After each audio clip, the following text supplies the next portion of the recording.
So here's another little cool tool that we added to this version. If you look at your offer requests, you'll notice that sometimes you get the property location information from the county, like the property address. That's a in very rare cases where the property is in like a subdivision or it's got some building permits filed. You might get the actual address of the property. But as it relates to land, usually you don't get any of the location information from the county. So for the majority of the land deals that you're working, you still need to map out the property, but a lot of times you're referencing the GIS system or the plat map or the legal description of the property in order to figure out where it's actually located. We added a little tool to help you out in identifying where the property is located within the investment dominator so that you don't have to go to Google Maps and try to find it on Google Maps, then copy the information over to the investment dominator. All you need to do is, let's just take this property over here. You can see that if there's a new option called set property location. So we're going to go ahead and click on that. It's going to bring up a map of the United States. And this is where you can zoom in to where your property might be located. So for example, if I just go into New Mexico and take a look at, I'm holding down the control key, by the way, that's how I'm able to zoom in. I'm holding down the control key, and then I'm also using my wheel on my mouse to zoom in and out, okay? And then if I want to move the screen, I click and drag.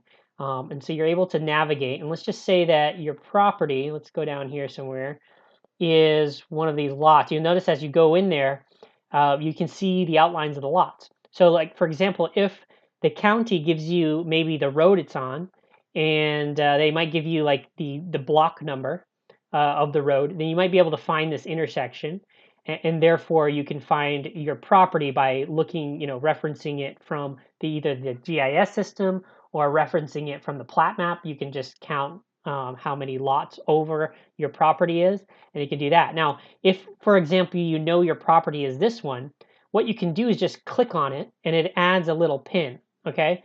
Now, this pin, what it does is it adds the GPS location of this wherever you put the pin. So you could put it, over here, but you just want to put it, kind of near the road on your property. When you do that, you just hit Save Pin Location, and it's going to add it to your property location. Let me show you from a different screen. Let me actually go into the record itself. So here's the record. I'm going to go click on Edit. And again, at the very top, it has Set Property Location up here under Options. The other place that we put it is if you go to the Property Information section. If you don't have any values set, like an address that you've imported or a GPS location that you've imported in your list initially, then you'll see this little icon to the right of it, which looks like a little map location pin. Okay, so if you click on that, it also brings up the same screen we were just on. So again, let's just go ahead and find a property. This is just a random property, but I want to just give you an idea. I think we're looking at Albuquerque, so let's just zoom in here, try to find maybe an infill lot or so. So let's just say it's this property. And I'm just going to click the screen, and again, in the background, it's finding the GPS coordinates of this, and then I'm going to click Save Pin Location, and you can see here that it transferred that GPS location right to your property address field. So if you save this record, all of a sudden now, whenever you want to pull up the location of the property, you can just hit View on Map, and it's going to pull up the map right where you set that pin. Okay, and again, you can zoom in and out. And if you ever want to change this location, like if you made a mistake or if you want to move the pin around a little bit, just go back up here and hit Set Property Location, and you can reset it again. This is very helpful for the majority of land out there that does not have an actual street address. You're going to have to use a GPS point, and you can either do that from Google Maps, as we show in some of the training videos, or you can use this new tool to just kind of zoom around, find the the closest intersection that the county gives you, or you can reference the information on the plat map or the legal description to actually find it. But instead of doing that outside of the investment dominator in a software like Google Earth or Google Maps, you can do that now right from within the software.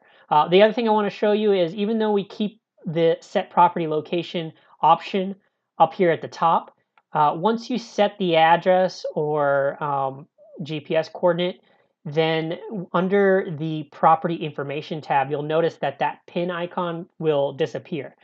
If you want it to come back again, just clear it out what you put there, and you'll notice that the pin option pops up here in the same spot. But again, once you set this GPS location, it's also going to create the map on your listing. So eventually, when you buy the property, you're going to already be set up with the proper mapping and everything on your property listing. So this should be a very helpful tool for you guys to use.